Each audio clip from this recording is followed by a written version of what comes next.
Welcome, everybody. Welcome to the College Ready Spring Online Learning Experience. We're really pleased you took time in your busy schedule to join us. And we want to welcome everybody, particularly teachers from the College Ready Writers Program districts. And we're excited to be actually with you, perhaps even in your schools. This online learning experience supports your efforts to provide students with great writing instruction that helps them meet rigorous college-ready and career-ready standards. This is the first of 3 linked sessions. So today will be the first time, and then a week later we'll have another session, and 1 week after that we'll have another session. They will be March 6th and March 13th.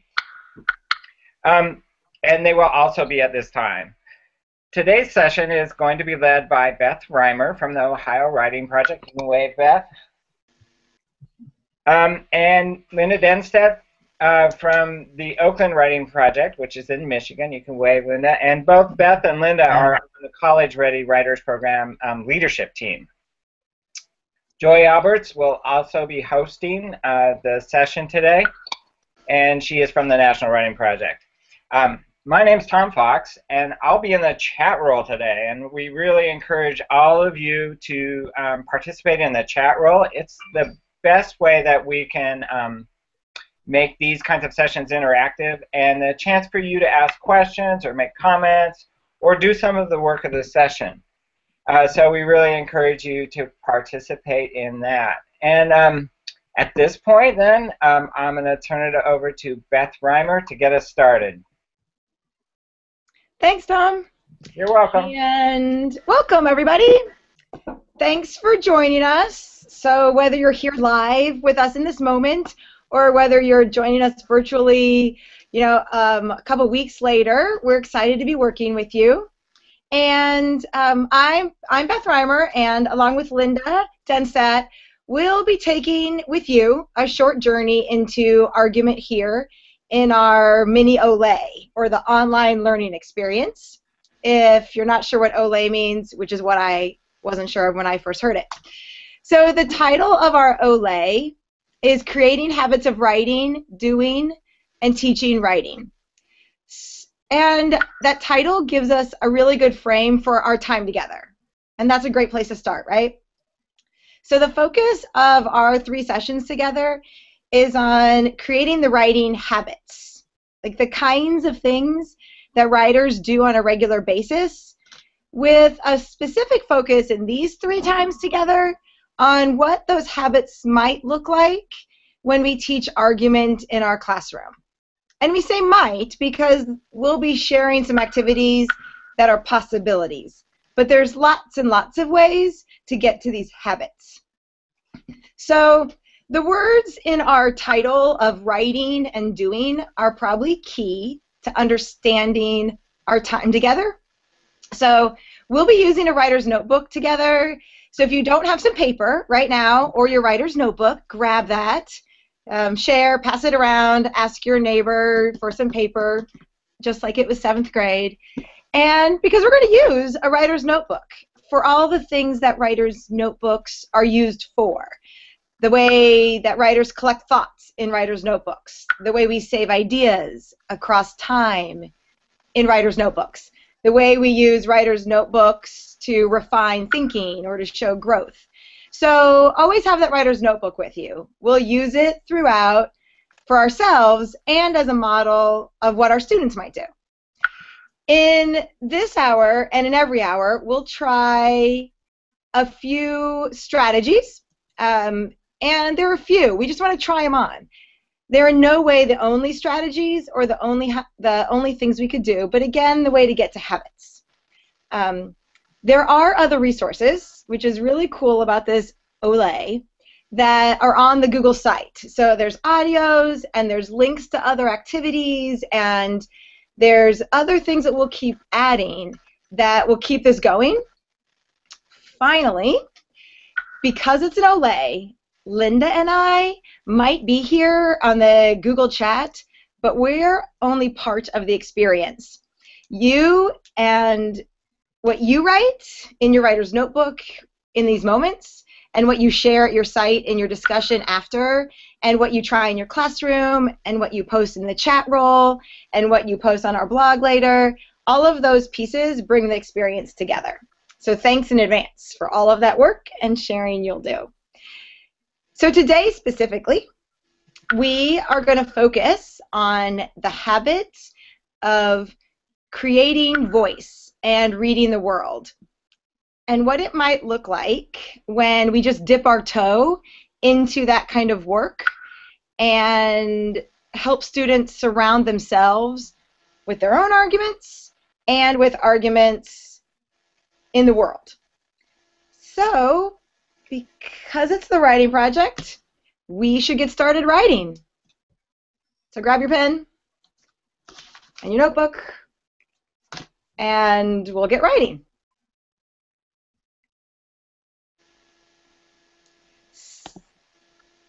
And you'll see that, well, I'm trying to see what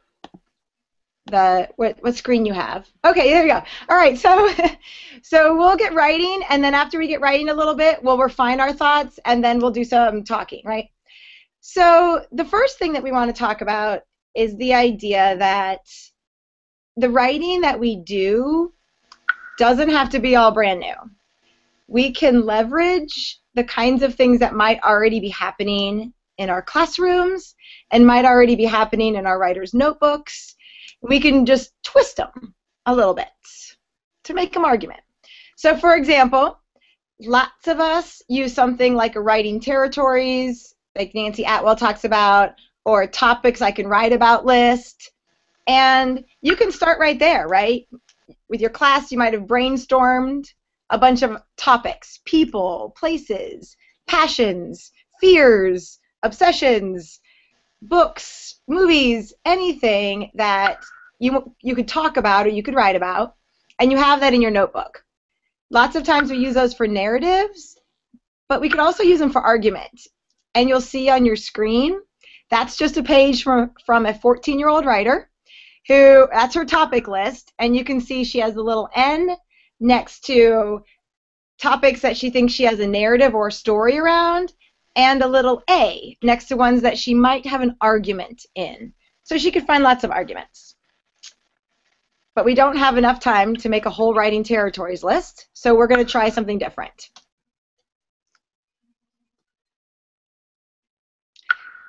So at the top of your page, of your notebook page, go ahead and write the words quick list, just like it says on the screen and just like the little notebook page you see.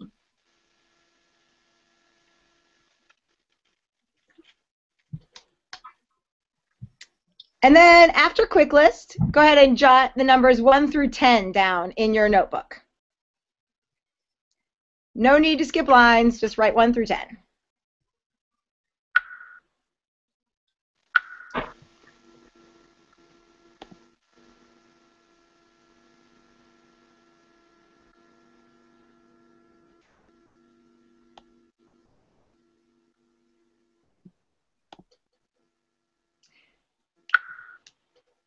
So in lines 1 and 2, and the quick list is just a way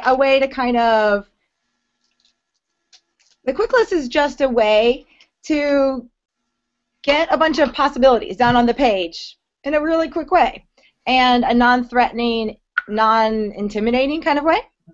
So in numbers 1 and 2, just jot down 2 ways that you spend your time.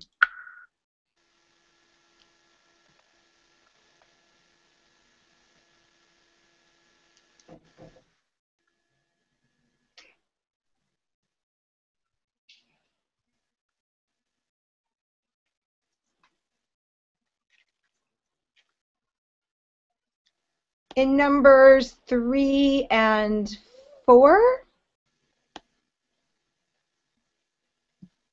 go ahead and jot down 2 things that you like that other people might not like.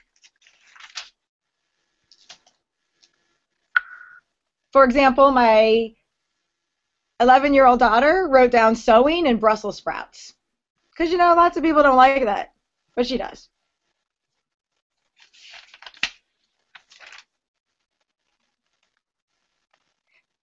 On numbers 5 and 6, write down 2 conversations that you've had lately, just the topics of the conversations. Like around here in Ohio, we've been talking about snow days and release time, so that would be one. My daughter's been talking about trying out for her show choir, so that's on her list.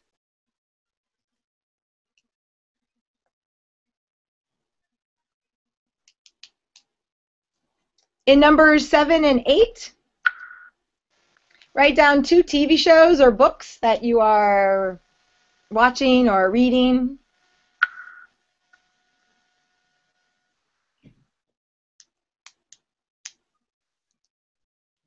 And number 9 and 10, go ahead and write down 2 things that other people seem to like that you don't quite like. You can't quite figure it out, why they like it. Like my 7-year-old wrote down the book, The Series of Unfortunate Events. She can't figure that one out.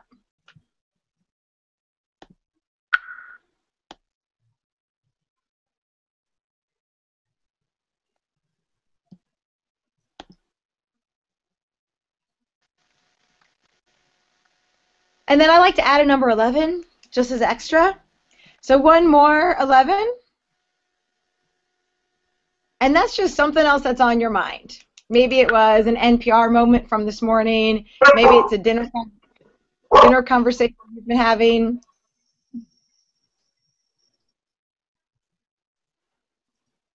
Maybe it's a thought about society, something else that's on your mind. So we might be having technical difficulties, and hopefully some of us have a quick list of topics down that we can write, from which we can write. And you're welcome to use the chat role not only to figure out your technical difficulties, but also if you have some ideas that you think might help others think about things for their quick list, you can throw some of those ideas up there. Or if you have ideas for ways students can generate topics, you can throw those up here too. But right now, all we have is topics, and we need to do a little bit of writing. So we're going to move on to some quick writing. So on the next, before you leave your quick list page, go ahead and put a star next to a few of those topics that you think you could write about. Like I have a star next to reality TV. I have a star next to the iPhone conversation my daughter and I are having. I have a star next to parenting. And I have a star next to school snow days.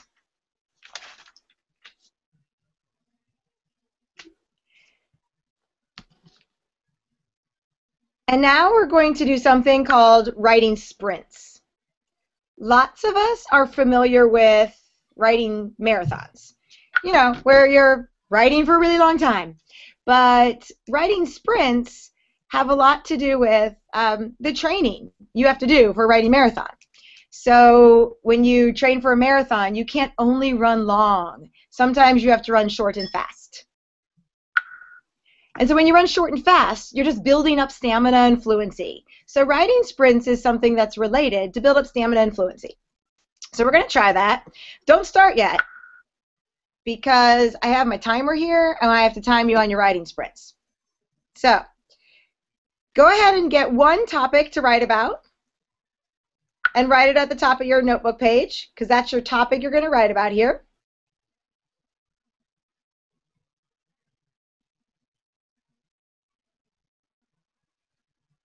And when I say ready, set, go, when I say go, then you can write. And you're only going to write for about a minute just to get some thoughts down. So I'm putting reality TV on my list. And when I say ready, set, go, I'm going to write for a minute. On your marks, get set, write.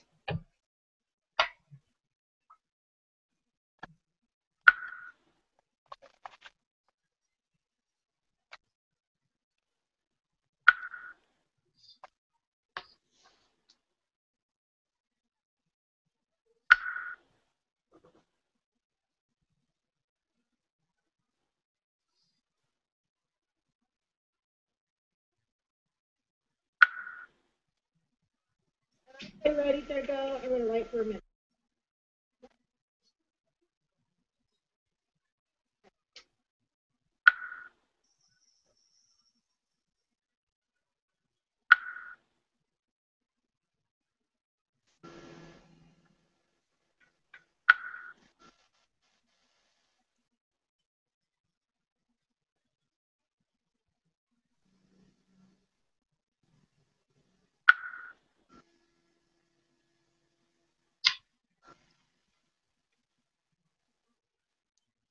And go ahead and stop.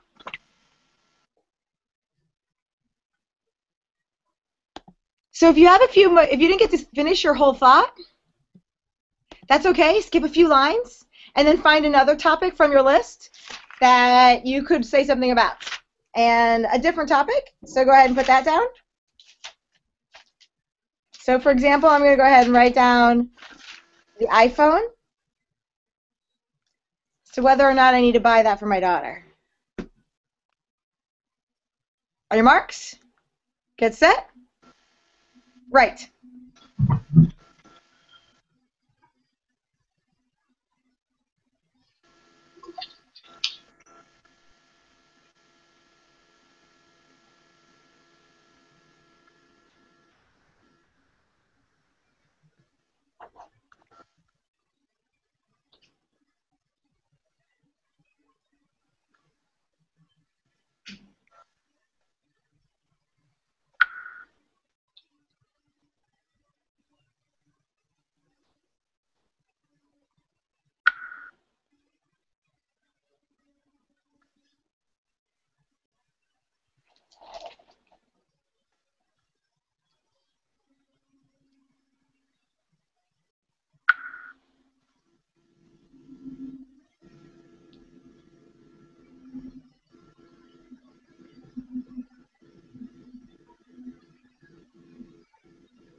And stop.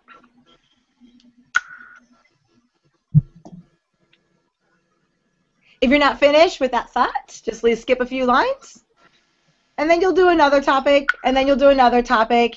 And once you've done this, really you've only written for 5 minutes, but your students have filled up a whole page of opinions.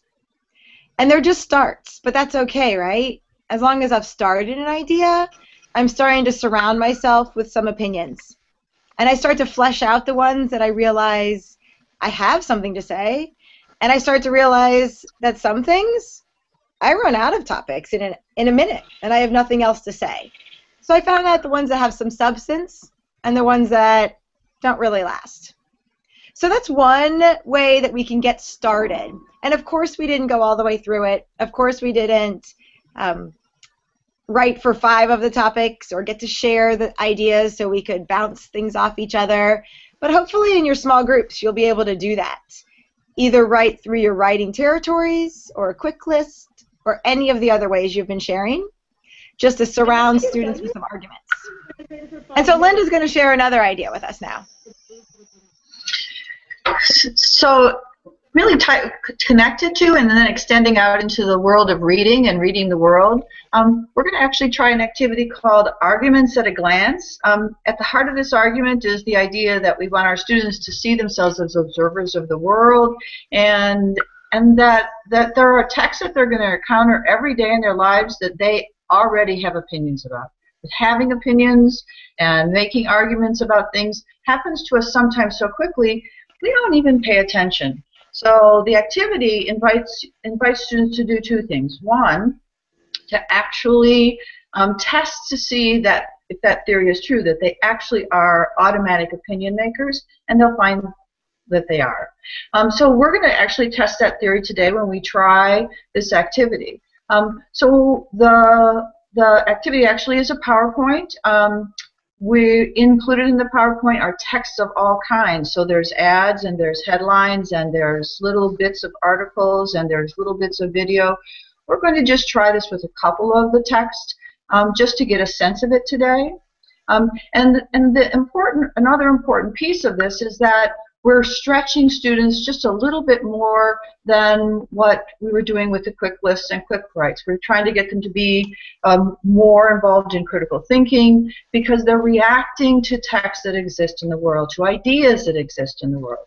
And as they realize that they're making arguments all the time, this will help them build their confidence to realize that they actually are sort of natural in argument, and that making a claim is as natural to them maybe as telling a story, and they don't realize that at this moment.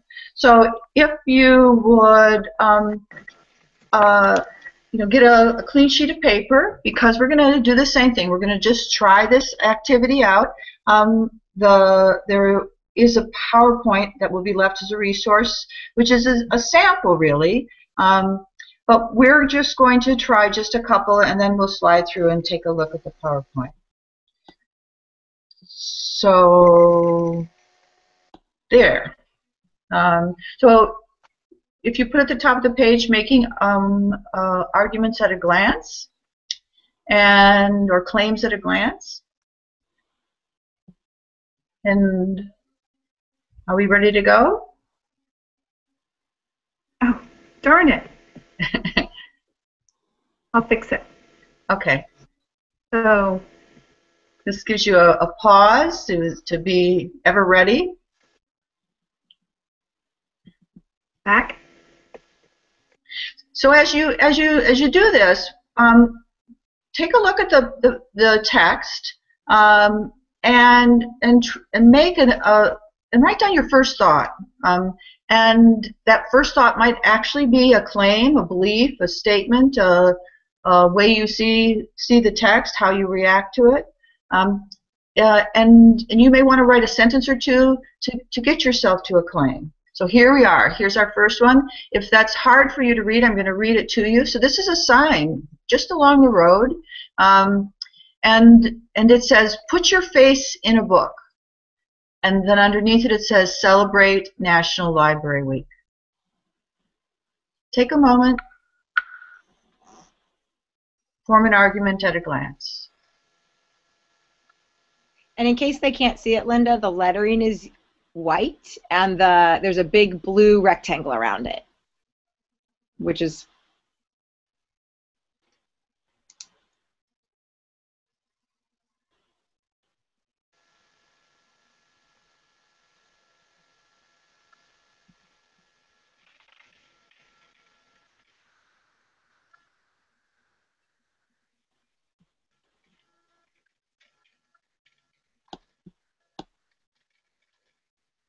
Okay, so that's about the time that it takes us to actually come to a claim, something we believe.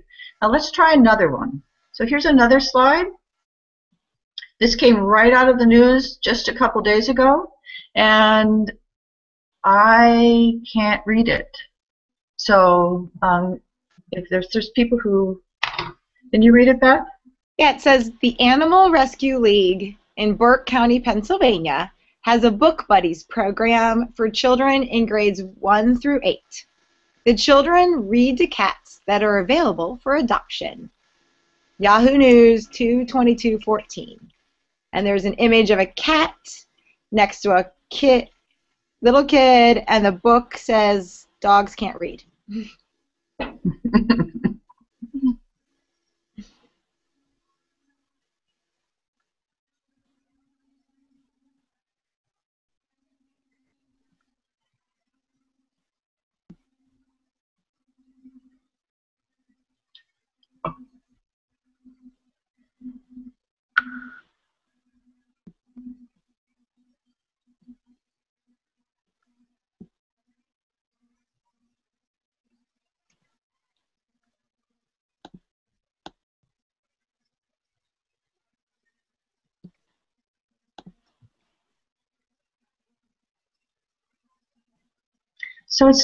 So claims and ideas can happen actually quite quickly, and realizing that we actually are claim makers, we are arguers, we have our opinion makers all the time, and it's automatic for us. And making that automatic way of living clear and visible is really the goal of this work.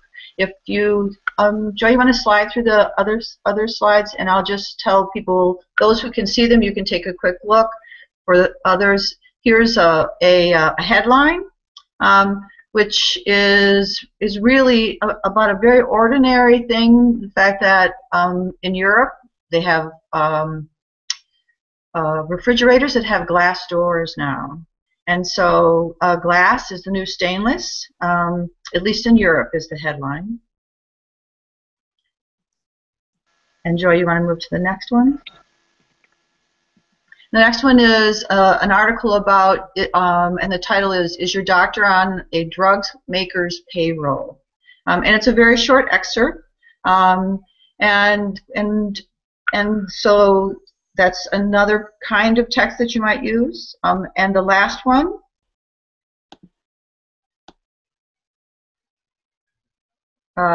it'll come up in a second, is actually something right out of Nightline News.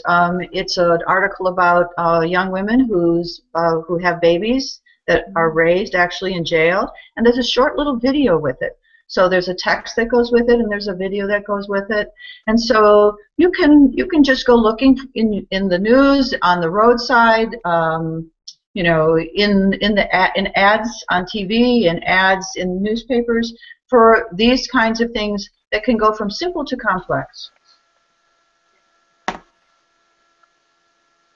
So Linda, I was thinking as I was writing and doing these, and we have an extra minute on our time schedule, which is pretty cool, how exciting it is and interesting it is that even though I knew we were doing all these and we worked on the quick list and the writing sprints and these headlines together, I still got surprised as I did it by the opinions I had. Like, I didn't really realize that that was the thing I was going to think at that moment with my quick list, or that I really was going to start talking about how I felt about the Olympics, or how I feel differently about the Olympics now than I did when I was little, and I felt like more Go USA or something.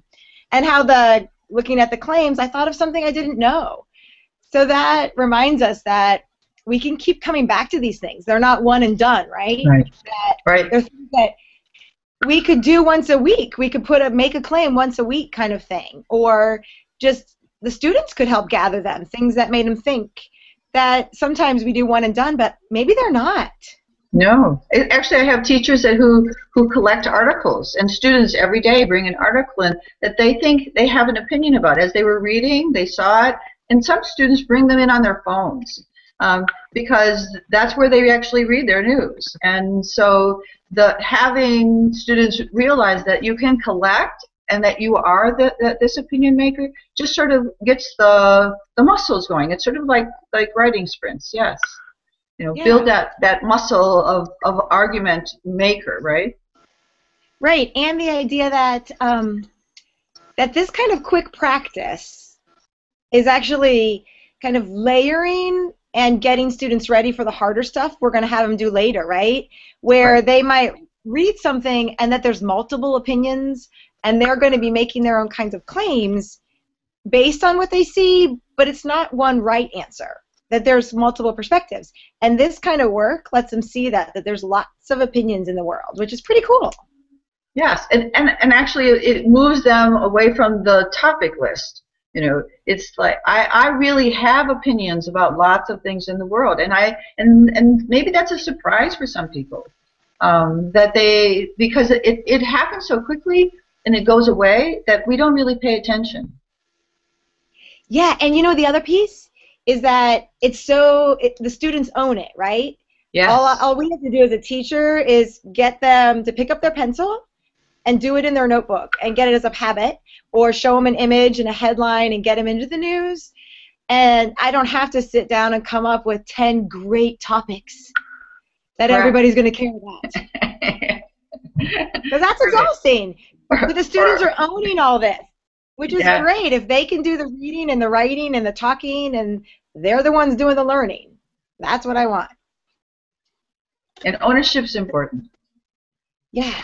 So are there any questions or comments that you want to add to the chat roll at this moment? And then we'll move on to our last activity for the day.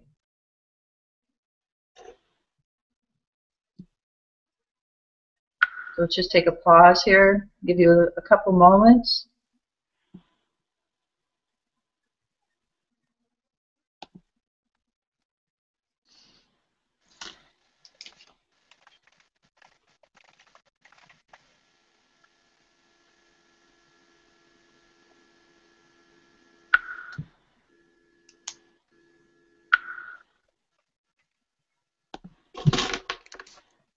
You might want to post things that are working for you. Someone just posted Article of the Week works nicely for this.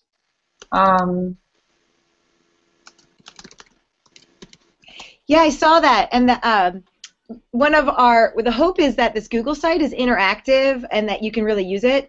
So one of the resources on the Google site has about 6 websites where you can get lots of great current articles for this kind of work that we're getting ready to do here in a minute and what you're talking about. So you can go and have some quick links just right on our Google site for these articles that are geared toward teens, and you can also vary the reading levels on some of them.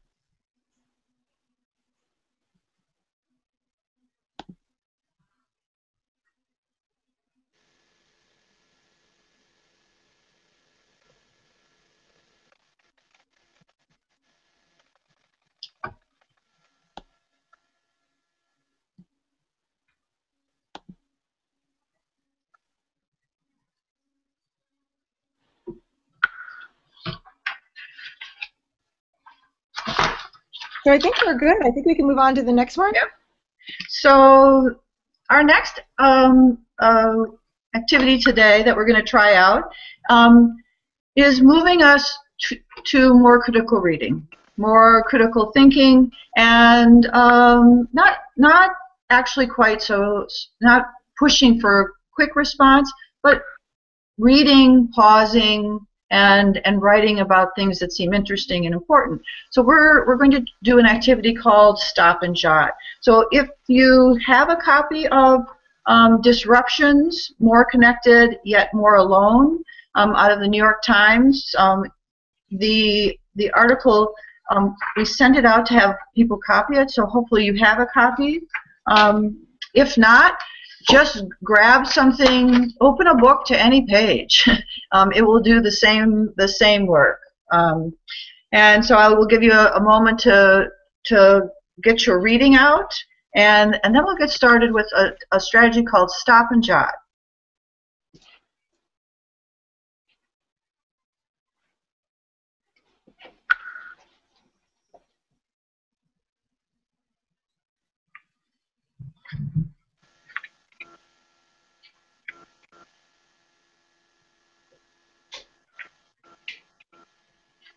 You ready to go? Okay. So Stop and Jot is one of those basic strategies. It's a universal strategy. Probably you've heard about it or use it under another name. It's probably something that you might be using and you didn't realize it was a strategy because it's something that you've always done in your own practice. There's lots of ways to do Stop and Jot. In the resources, I've given you 2. But the one we're going to try today is the one that often teachers like to start with students because it requires a commitment. And so the commitment is to put 3 bullets in different parts of the text. They're random places. You pick a spot, decide, ooh, I think I'll stop here. That bullet means I'm stopping. I'm stopping and I'm writing. And so give yourself 3 bullets, which are 3 stopping places, and actually then 3 jotting places. So what you will do is you will read to the bullet, you will pause, you'll think about what you read, and then you'll allow something to bubble up, something you're interested in. Maybe you'll pull a line, maybe you'll simply just write about a thought. You might be reacting to the text, you might be adding your voice to the text. You might be agreeing or disagreeing with the text, making a claim of your own. There's a range of ways to actually respond. Jotting is an open door to your own thinking, but the idea is to pause and then write. And try to push yourself to write about a half a page. This is a clean page in your notebook. Date it, stop and jot. Give yourself 3 bullets. And I'm going to give you 6 minutes to do this activity. I'll let you know when your time is up. I know you won't get finished reading the article. You may not get to all 3 of your stops. And that's not the point of that. We're just trying this. But so give yourself an early bullet so that you don't have to read too far to get to your first stopping spot. You ready? Okay, I'm setting the timer.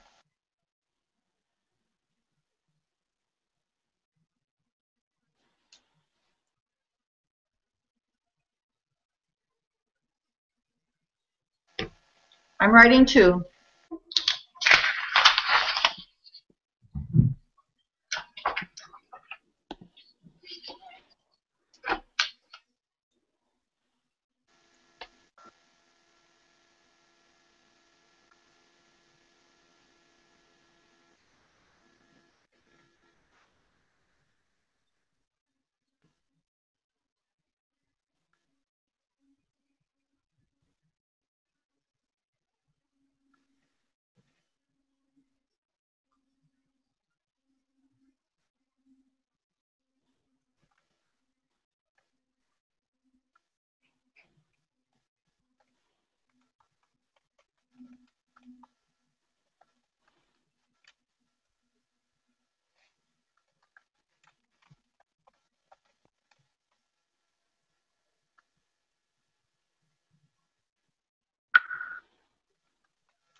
So you have about a minute left. So if you haven't gotten to your second dot, maybe stop now and start writing a second time.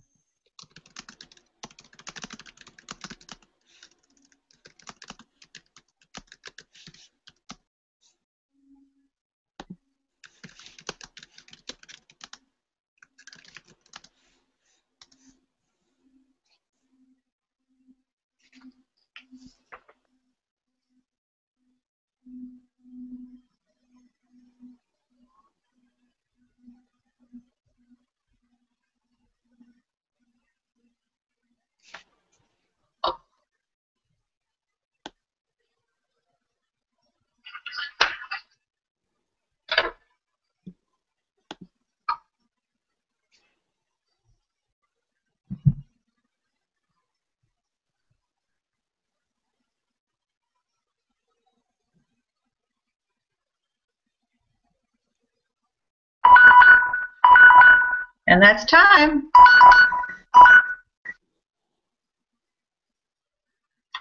So that was exciting. I really enjoyed that. I wasn't prepared, but of course I'm not a phone carrier, lover, everything person.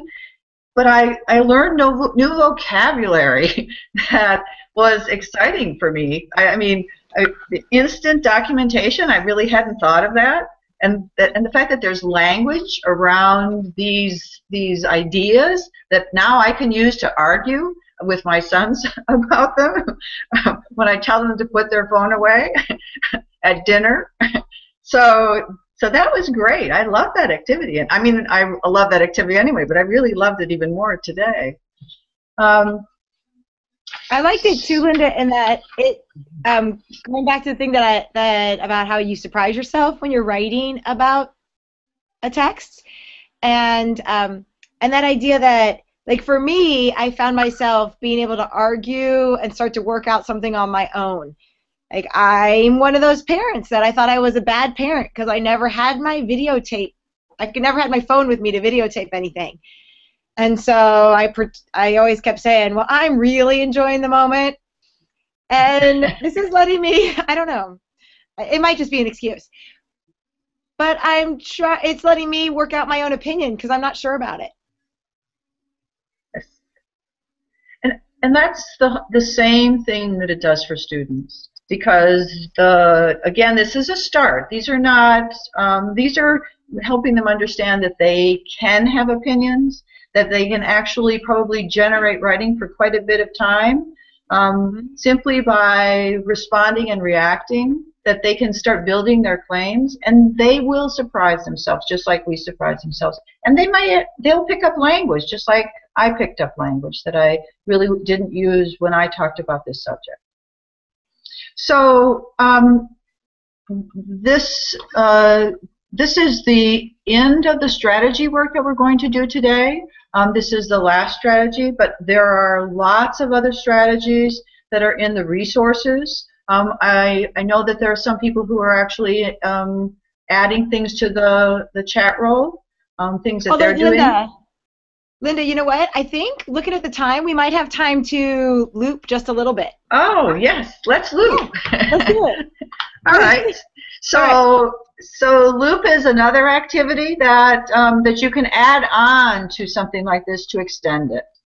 And Beth, you want to talk to them about looping? Sure.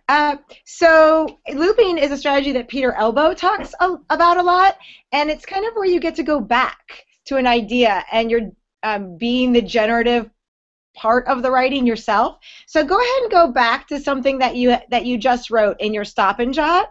Read over what you have and pull out just a line or word or phrase or a whole sentence. It doesn't really matter, but pull out a word, phrase, or line. So look through and find something. The issue might be on what to choose. I think I already found 3. So I'm moving out what is a life well lived that I wrote down as part of my stop and jot. And you're going to pull it off the page and just write that word or phrase or sentence down a little farther in your notes.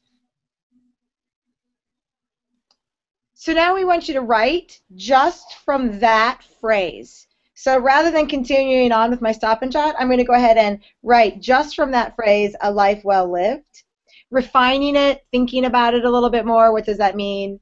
And I can reference the article, or I can just keep going on that. So let's do it for about a... Oh, go ahead. Plus, now that you know that you can surprise yourself, push for surprise. You know, push, keep writing until something emerges that you probably didn't know. It's not, you probably know it, but you don't have it at the tip of your tongue or the top of your head at this moment.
And sometimes you might have your students write for a good 3 to 5 minutes in looping to get them settled into something. We're going to kind of truncate it and shorten it a little bit, right? Because we're in this situation. But the strength of looping comes in looping, not just doing it once, right? Going back and back again. So I think we have time to squeeze in one more loop. So go back and read what you just wrote. Or you could go back and find something else that you wrote in that stop and jot. But it's really great if you can read what you just wrote and find one more word or phrase or line that jumps out at you and pull it off the page again. So that's what you're going to focus on. And tell us a little bit more about that line or that word or that phrase. Let's do that for like 1 more minute, and I think we'll still be on track.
So we can go ahead and pause, wrap up what you're thinking, find the appropriate exclamation point, ellipses, exclamation point, question mark. Maybe you're at a period, but I'm not. Or maybe you are.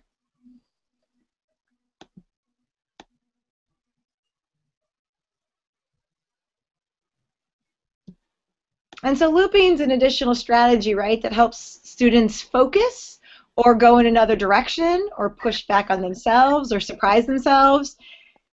And the cool part is that it's their own writing that's the generative source, right? That it's their own words and their own thoughts, and they just keep digging in.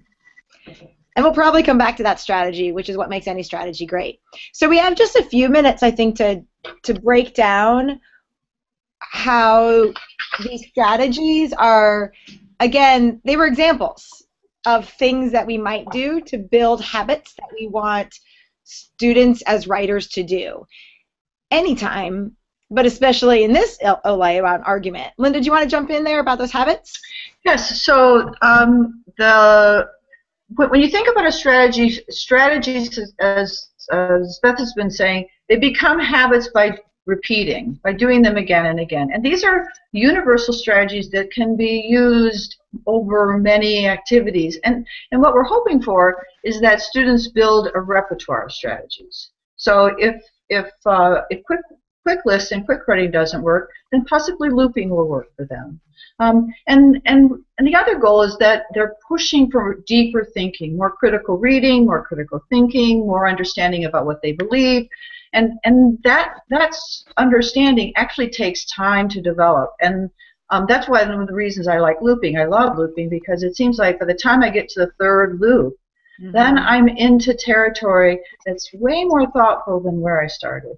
The other thing is that if you repeat these, they actually create habits that can be used in any genre. And I'm not sure is the screen up, Joy? So can people see the table that's in the resources? If you can't, I actually put a series of habits that are like my favorite habits that I use as a writer, which include a lot of the work that we've already done today, and a lot of the activities that we've done really fit that. So observing the world, generating to explore and imagine, revisiting to reflect and analyze, and really close reading and using a text to make sense of and to go deeper and to understand what we think and what arguments we would make. So so strategies are important, but most important is the thinking and the habits that they build.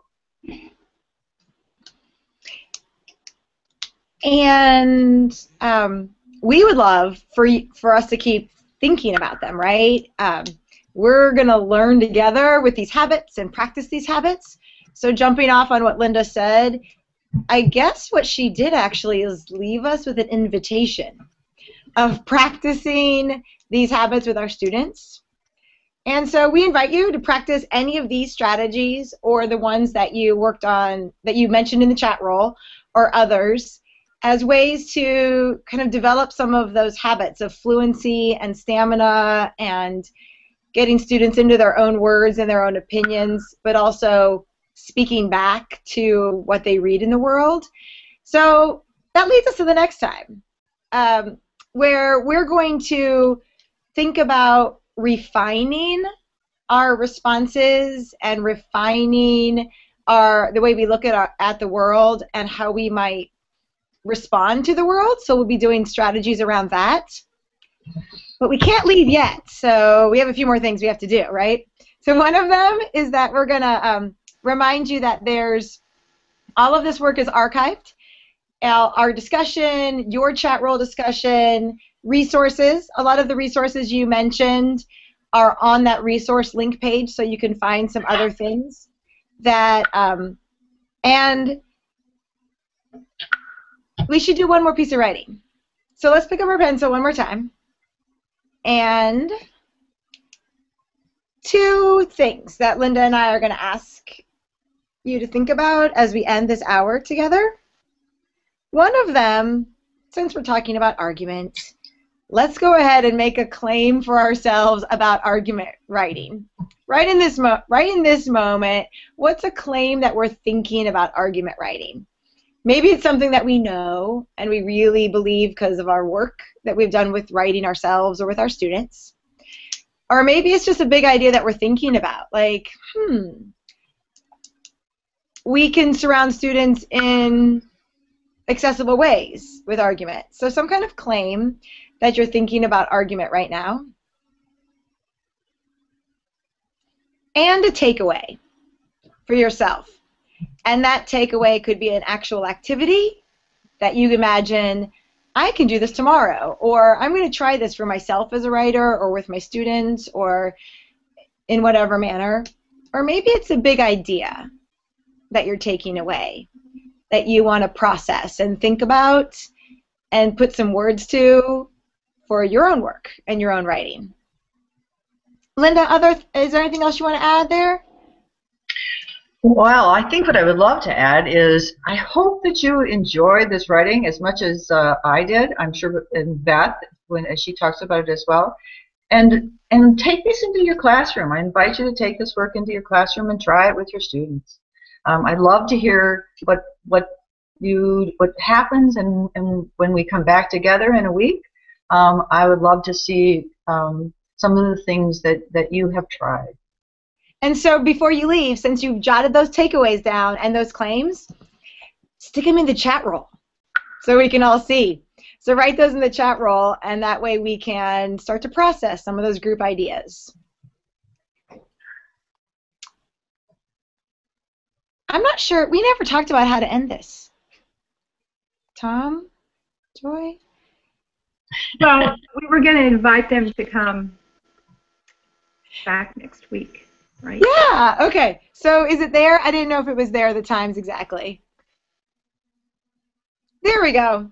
So thanks for working up a sweat, doing all that writing. We kind of tried to pack it in right there. For rolling with us and knowing that we kind of jumped in and did a bunch of strategies that we know that you'll stretch out and think about all the way through. And then thanks in advance for trying these out in your classroom and with students and thinking through them. So join us for session 2 next week, same time, at Thursday, March 6th, same time, and it too will be archived. So if for some reason you can't join us, you can join us virtually.